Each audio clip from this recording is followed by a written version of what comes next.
जो छात्र हैं वीडियो को पूरा देख लें। आपका जो पेपर यहाँ पर हो रहा है हिंदी का, अंग्रेजी का जो पेपर हो चुका है। मुझे उम्मीद है कि मेरे पहले के जो वीडियो इस तरह का जो क्वेश्चन पेपर आपको एक दिखाया गया था उससे बहुत सारे क्वेश्चन आए दोस्तों। तो सेम हिंदी का पेपर यहाँ पर आपका बहुत जो दिखा रहे हैं तो इससे भी लगभग जो है तो 90% क्वेश्चन इसी से लिए जाएंगे। ये ऑफिशियली एमपी बोर्ड की तरफ से ही जारी किया गया पेपर है।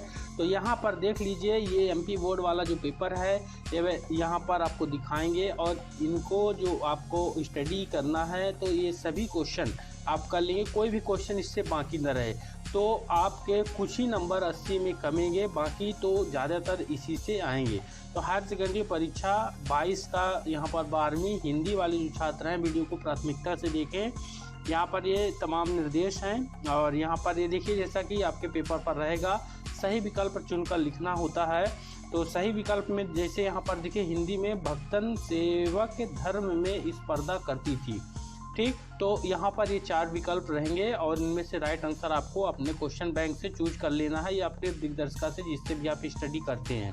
तो यहाँ पर आपको दिखा देते हैं और आप स्क्रीनशॉट ले लें या फिर इनको टिक कर लें अपने जिससे भी आप स्टडी कर रहे हैं और इन प्रश्नों का प्राथमिकता से स्टडी करेंगे, पढ़ाई करेंगे। तो यहाँ पर ये देखें, ये क्वेश्चन हो गए आपके, ठीक। यहाँ पर ये सभी हैं, ये विकल्प है, 6 विकल्प आपको मिलेंगे, इनका पूरा स्क्रीनशॉट ले लें ये। और यहाँ पर देखिए, रिक्त स्थान का पूर्ति के लिए जो है 7 नंबर का क्वेश्चन रहेगा। तो 7 नंबर का जो क्वेश्चन रहेगा, शिरीष का पेड़ अपना रस से खींचता है किससे? वायुमंडल से, ओजोन मंडल से। फिर बगुलों के पंख के रचनाकार कौन से हैं? ये यहाँ पर विकल्प वगैरह दिए रहेंगे, दो में से एक इस यहाँ पर करना है, ठीक। फिर यहाँ पर तीसरे नंबर में है कोटिकरण को क्या कहते हैं? इनकोडिंग आउटकोडिंग। आनंदा की पाठशाला से लगती है 10 बजे 11 बजे। अच्छे विद्यार्थी परिश्रमी होते हैं, संयुक्त वाक्य है कि साधारण वाक्य है? गद्य पद्य मिश्रित काव्य चंपू है। फिर है आधुनिक के काल के जनक कौन से माने जाते हैं? महावीर या फिर भारतेंदु। तो ये आपके 7 क्वेश्चन हो गए रिक्त स्थान के। इन क्वेश्चनों को आप अच्छे से, इनके उत्तर जो है एक नज़र में आपको मिल जाएंगे, देख लेंगे स्टडी करके। आप सभी छात्रों से निवेदन रहेगा इन क्वेश्चनों को छोड़ना नहीं है। इनमें से 90% आपके जो वार्षिक बोर्ड का एग्जाम यहाँ पर है तो उसमें आएगा 19 तारीख वाले में। तो यहाँ पर देखिए, सही जोड़ी का मिलान भी यहाँ पर करना है, सही जोड़ी का मिलान यहाँ पर करना है। जैसे कि यहाँ पर आपको 6 जो है 6 नंबर का यहाँ पर मिलेगा, ये देख लिए, सही जोड़ी का मिलान करना। जैसे पहलवान की ढोलक यहाँ पर देख सकते हैं, हरिवंश राय बच्चन और अतीत के पांव, हिंदी भाषा की लिपि, शब्द गुण और समाचार लेखन। तो यहाँ पर तो इसको कर लेंगे दोस्तों, इससे संबंधित जो है तो उनके विकल्प भी बनाए जा सकते हैं। तो यहाँ पर ये कर लेंगे, ठीक। ये पूरा अच्छे से स्टडी कर लेंगे ताकि आपके नंबर जो है 80 में 80 नंबर आ जाएं। फिर है यहाँ पर देखिए, निम्न प्रश्नों के उत्तर एक वाक्य में लिखना है। तो एक वाक्य वाली ये क्वेश्चन यहाँ पर देखिए कितना, 7 क्वेश्चन आपको रहेगा। जैसे कि राजभाषा से आप क्या समझते हैं? फिर कविता का पहला उपकरण क्या है? फिर है तीसरे नंबर में, यशोधरा बाबू ने मैट्रिक की परीक्षा किस स्कूल से पास की थी? फिर है, मैं पढ़ लिख कर वकील बनूंगा, अछूतों के लिए कानून बनाऊंगा और छुआछूत को खत्म करूंगा। ये कथन तो बाबा साहब का ही है। और कविता पंख लगाकर कहाँ कहाँ उड़ सकती है? और 6वें नंबर का क्वेश्चन है, राजा ने लुट्टन से क्या कहा है? और साथ ही 7वें नंबर में है, महाकाव्य में किन किन रसों की प्रधानता रहती है? तो ये आपके हो गए एक वाक्य वाले उत्तर। ये 7 क्वेश्चन है, 7 में से 5 या 6 आपके आ जाएंगे, ठीक। फिर है सत्य और असत्य वाक्यों का चयन करना। सत्य और असत्य वाक्यों का चयन करना, तो यहाँ पर 6 नंबर का रहेगा। जैसे कि क्रिया की विशेषता बताने वाले शब्द विशेषण कहलाते हैं, क्रिया विशेषण कहलाते हैं, सही है। फिर शब्द शक्ति 4 प्रकार की होती है। तीसरे नंबर में है, सिंधु घाट सभ्यता में पत्थर और तांबे का प्रयोग होता था, सही है। फिर है, लेखन का आशय यांत्रिक हस्त कौशल होता है। और साथ ही 5वां है, पाठ रुपया व गजल में कवि ने स्वयं को देश पर न्यौछावर कर दिया। फिर है 7वें नंबर में, मेरी कल्पना का आदर्श समाज पाठ के लेखक बाबा साहब भीमराव अम्बेडकर हैं, ठीक। तो ये 7 क्वेश्चन हो गए आपके सही और गलत बताने वाले। फिर 2 नंबर वाले क्वेश्चनों की बात करते हैं। तो 2 नंबर वाले क्वेश्चन, एक भी क्वेश्चन आपको छोड़ना नहीं है, यहाँ पर सभी करना है। ये जो मुख्य क्वेश्चन है और उसके अथवा में जो क्वेश्चन है, दोनों क्वेश्चन आप तैयार करके जाएं आपके एग्जाम पर। देखिए छोटे क्वेश्चन है, एक नज़र आप इनको देख लेंगे, सब क्वेश्चन बन जाएंगे।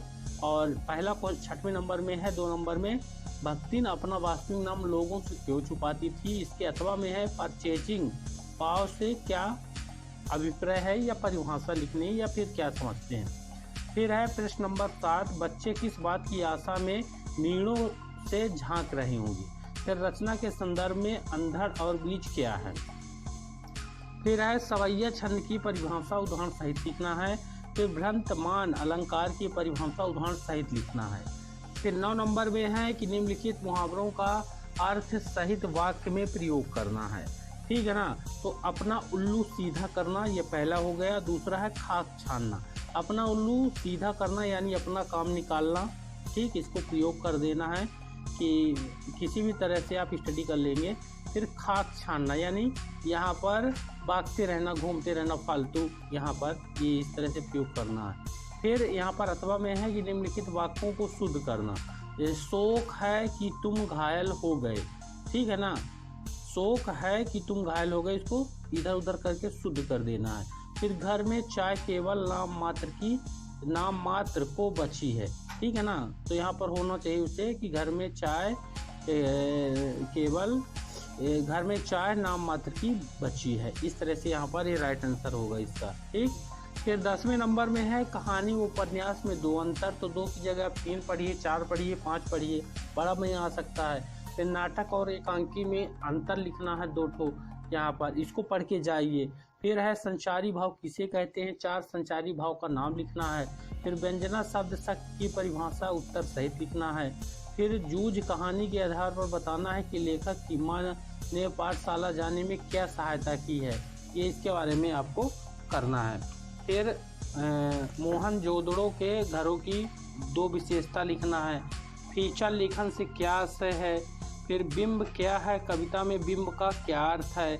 फिर भाव पल्लवन पर कर लिखना, यहाँ पर ये देख सकते हैं, इसको हल करें। फिर उपसर्ग और प्रत्यय में अंतर लिखना है। फिर छायावाद की 2 प्रवृत्ति लिखते हुए छायावादी कवि के नाम लिखना है। फिर इसी के अथवा में प्रगतिवाद की प्रवृत्ति लिखना है और 2 प्रगतिवादी कविता के नाम, प्रवृत्ति यानी रचना वगैरह।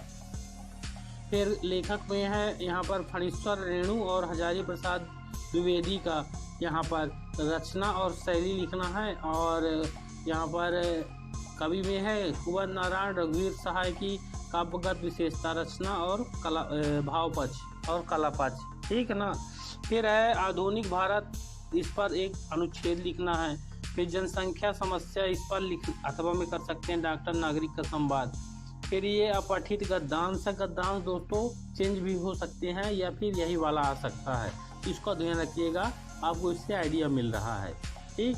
फिर ये यहाँ पर आपको अगला ये मिले काव्यांश है, यहाँ पर ये देख सकते हैं, ये आपका हो गया पद्यांश में। ठीक। फिर उसके बाद ये यहाँ पर है संदर्भ प्रसंग सहित इसकी व्याख्या। फिर है गद्यांश की संदर्भ प्रसंग सहित व्याख्या यहाँ पर। फिर उसके बाद है यहाँ पर पुनर्मूल्यांकन हेतु माध्यमिक शिक्षा मंडल भोपाल को आवेदन देना है, ये आपका जो है एक प्रार्थना पत्र है। फिर लेटर है एक अपने मित्र को हायर सेकेंडरी की परीक्षा में प्रथम श्रेणी में उत्तीर्ण होने पर बधाई। ये तो 2 में से ये दोनों आ सकते हैं, ये तो फिर एक आएगा, ये फिक्स है। फिर यहाँ पर 120 शब्द में निबंध लिखना है। तो निबंध दोस्तों यहाँ पर जैसे कोरोना लक्षण और उपचार, इसको कर लेंगे आप।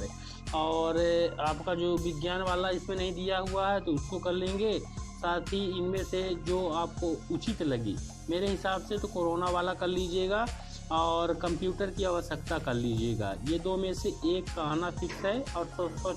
और विज्ञान वाला ये आप स्टडी कर लेंगे, इसमें नहीं दिया हुआ है विज्ञान का, तो विज्ञान का आप स्टडी कर लेंगे। तो ये आपके कंप्लीट हो गए क्वेश्चन 23।